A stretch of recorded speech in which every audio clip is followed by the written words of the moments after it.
மக்களே இது 90ல் பிள்ளைங்கள்லாம் நாங்கள்லாம் சின்ன பிள்ளையில் ஸ்கூல் போகும்போது இந்த பெட்டி கடையில் விற்பாங்க. முளாத்தல் மிட்டாயின்னு சொல்லி விற்பாங்க.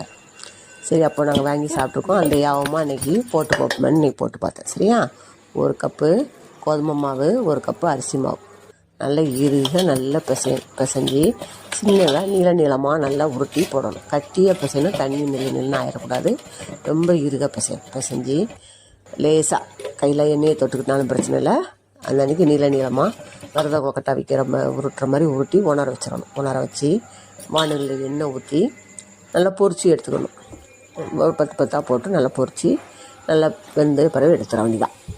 கருகாமல் நல்லா பொரிச்சு எடுத்துட வேண்டியதான். எடுத்து இன்னொரு பாத்திரத்தில் மண்டலத்தை தட்டி அதிரசத்துக்கு பாகு காய்ச்சோமே அது மாதிரி கொஞ்சோண்டு தண்ணி தொளித்து நல்லா பாகு நல்லாவே வெந்துடும். பாகு நல்லா 3/4 பதம் அதிரசம் பாகோட கொஞ்சம் கூடுதலாகவே இருக்கணும்.